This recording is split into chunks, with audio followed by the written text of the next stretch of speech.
Have you ever looked at your bank account and thought, will I ever have enough? I remember sitting at my kitchen table at age 47, staring at my financial statements with that sinking feeling in my stomach. Despite working for over 2 decades, I was nowhere near where I thought I'd be financially. Maybe you felt that way too. But here's what I discovered that changed everything. Getting rich isn't about luck or even extraordinary talent. It's about following certain fundamental rules consistently.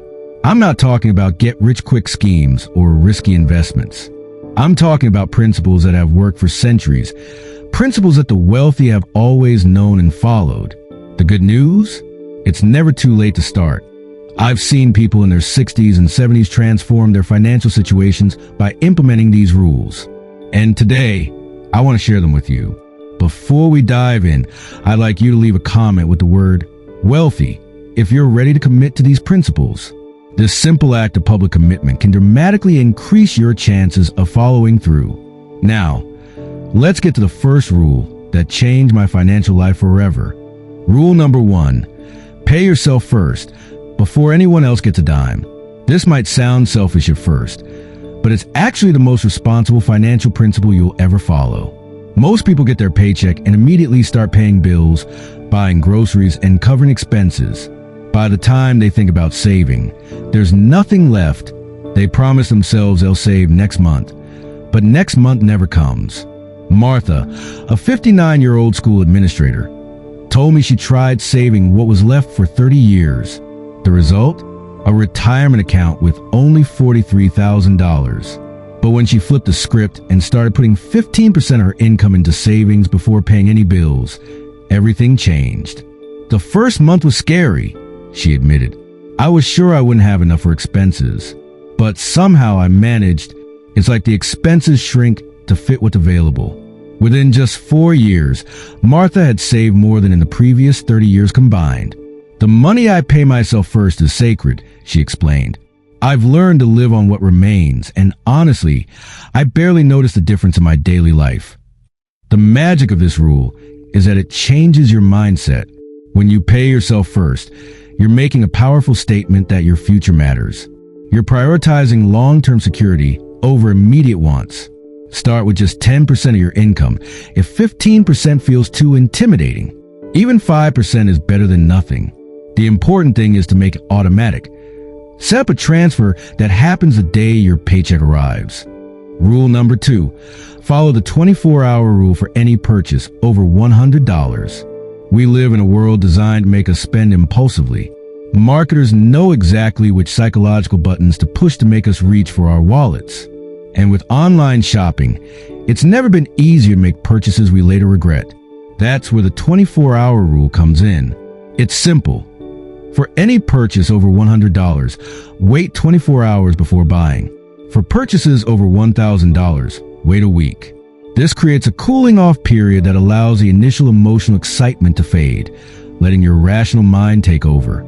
This rule saved David, a 55-year-old accountant, from making a $42,000 mistake. I was at a boat show, completely caught up in the excitement, he told me. I was ready to sign for a boat that day. But I remembered the 24-hour rule and told the salesman I'd be back tomorrow. By the next morning, I had calculated the true cost of ownership. Not just the purchase price, but the storage, maintenance, insurance, and depreciation. I realized this dream boat would actually be a financial nightmare. What makes this rule so powerful is that it acknowledges our human tendency toward impulse purchases while creating a simple system to counteract it. You're not saying no to yourself, you're just saying not right now. It's surprising how many must-have items lose their appeal after a day or week of reflection. I personally used this rule when I was considering a $3,200 watch last year. I've always had a weakness for nice timepieces. But after waiting a week, I asked myself, would I rather have this watch or add this money to my investment account? When I calculated that $3,200 invested at a 7% return would grow to nearly $9,000 in 15 years, the answer became clear. I still wear my perfectly good existing watch, and that money is growing in my brokerage account instead. The beauty of this rule is its simplicity. You don't need special knowledge or skills to implement it, just the discipline to wait. And it works regardless of your age or financial situation. Whether you're 35 or 75, the 24-hour rule can dramatically improve your financial decisions. But what if you've already accumulated debt? What if your financial situation feels like it's spiraling out of control? That's where our next rule comes in, a rule that transformed how I think about financial priorities.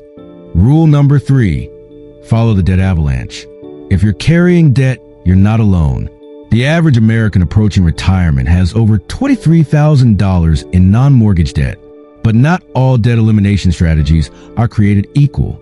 The debt avalanche, paying minimum payments on all debts while putting extra money toward your highest interest debt first, is mathematically the most efficient approach. Once that's paid off, you move to the next highest interest rate, creating a debt avalanche that gains momentum over time.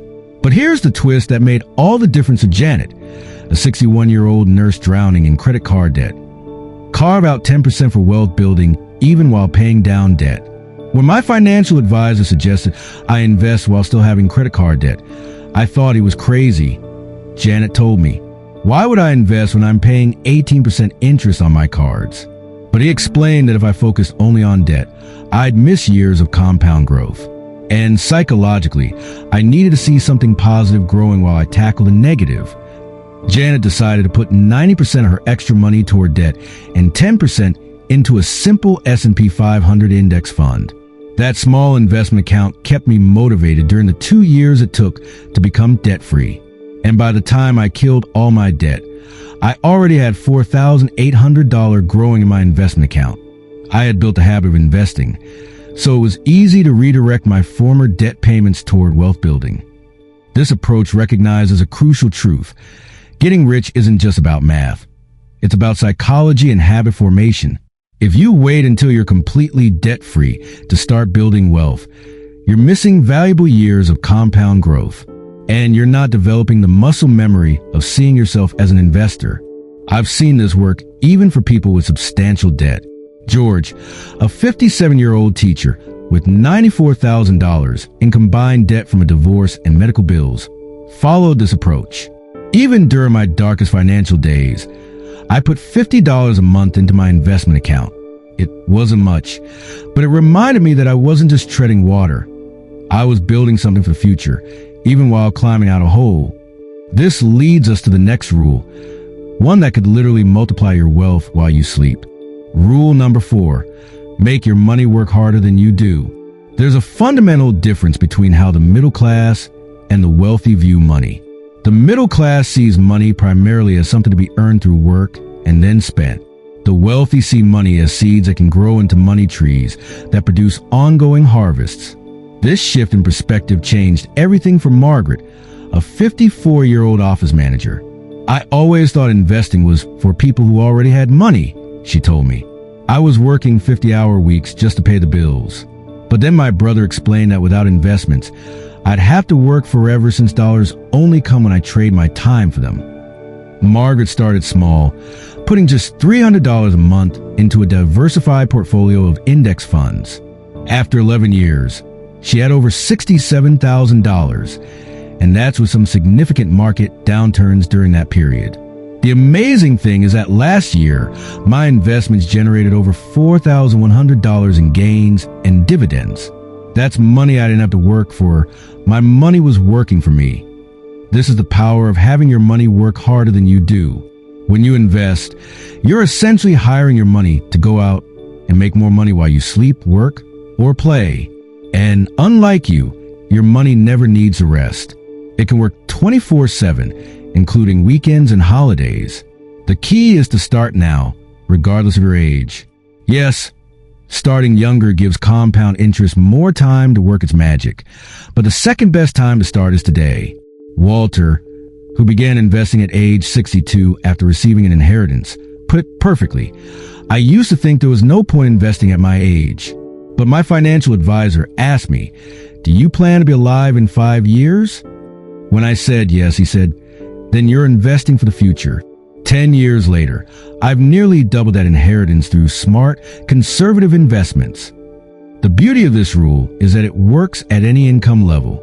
You don't need to be rich to invest. In fact, investing is how most people become rich in the first place. Start with whatever you can, even if it's just $50 or $100 a month. The important thing is to begin the process of having your money work for you instead of you always working for money. Rule number 5, embrace the 50/30/20 lifestyle rule. You may have heard of the 50/30/20 budgeting rule. 50% of your income for needs, 30% for wants, and 20% for savings and debt repayment. It's a solid framework for financial balance. But for those of us over 45 looking to accelerate wealth building, we need to make an important adjustment. Flip the last two categories as your income increases. Let me explain. As you progress in your career, get raises, or pay off major expenses like your mortgage or your children's education, resist the temptation to upgrade your lifestyle proportionally. Instead, maintain your needs at 50%, reduce your wants to 20%, and increase your wealth building to 30%.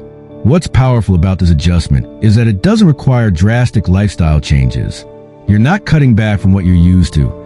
You're simply diverting future increases toward wealth building rather than lifestyle inflation. Thomas, a 67-year-old who wished he'd learned this rule earlier, shared profound insight. Looking back at my life, I can't even remember most of the lifestyle upgrades I purchased in my 50s, the newer car, the fancier vacations, the kitchen remodel. But if I had put that money into investments instead, I'd have over $1 million more in my retirement account today. The fleeting pleasure of lifestyle upgrades cost me a secure retirement. This doesn't mean you can never enjoy the fruits of your labor. It simply means being intentional about which lifestyle upgrades actually bring lasting happiness versus those that just temporarily impress others or provide fleeting satisfaction. This leads perfectly into our next rule, which addresses one of the biggest wealth killers for people over 45. Rule number 6, adopt stealth wealth. One of the most liberating financial decisions I ever made was to stop caring what other people thought about my financial choices. It's astonishing how many people sacrifice their financial future on the altar of appearances. This is what I call stealth wealth. Being rich without looking rich. It's about understanding that true wealth isn't about displaying status symbols. It's about having options, security, and peace of mind. The wealthiest people I know drive modest cars, live in reasonable homes, and don't feel the need to broadcast their financial success through conspicuous consumption. Mark, a 72-year-old retired plumber worth over $3 million, still drives a 2010 Toyota and shops at discount stores. My neighbors have no idea I'm wealthy, he chuckled. They probably think I'm struggling on a fixed income. Meanwhile, I've got enough money to buy this whole block if I wanted to. But what's the point? I'm secure, comfortable, and I don't need to impress anyone. This rule becomes more important as you age because the consequences of financial mistakes become more severe. In your 30s, you have decades to recover from financial setbacks. But in your 50s, 60s, and beyond, prioritizing appearances over actual wealth can be catastrophic for your retirement security. The beauty of embracing stealth wealth is the freedom it brings. When you stop trying to keep up with others, you can direct your resources toward what truly matters to you. And surprisingly, once you stop caring what others think about your financial choices, many find they actually gain more respect, not less. Rule number 7, create multiple income streams. If there's one thing the pandemic taught us, it's that having a single source of income is risky at any age. But after 50, it becomes crucial to develop multiple income streams, not just for security, but for building wealth more quickly. The mistake many make is thinking additional income streams have to be related to their primary career. But some of the most successful retirement entrepreneurs I know have built income around their passions and hobbies. James, a 70-year-old retired accountant, turned his woodworking hobby into a $2,000 monthly income by creating custom cutting boards that he sells online. It doesn't feel like work because I'd be in my workshop anyway. But now my hobby funds all our travel. For others, passive income streams are the answer. Patricia, 58, inherited a small sum when her mother passed away. Instead of adding it to her retirement account, she used it to purchase a small rental property that now generates $1,100 monthly in relatively passive income. That property alone covers my mortgage. It's like having a part-time job that only requires a few hours of attention each month. The key insight here is that after 50, your experience, knowledge, and connections are valuable assets that can be monetized in ways that weren't available to you when you were younger.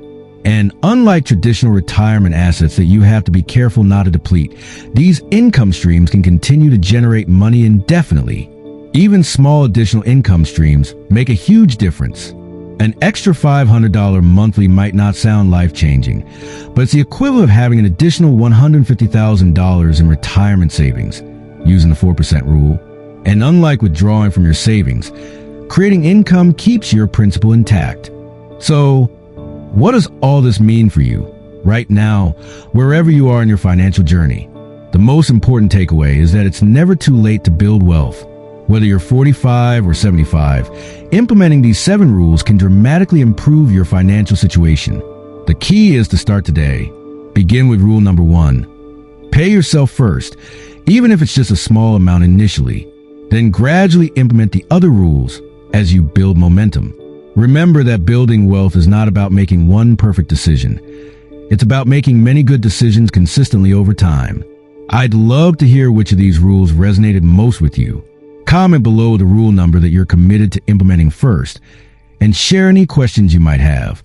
If you found value in this video, please hit the like button and subscribe for more practical financial wisdom targeted to our season of life.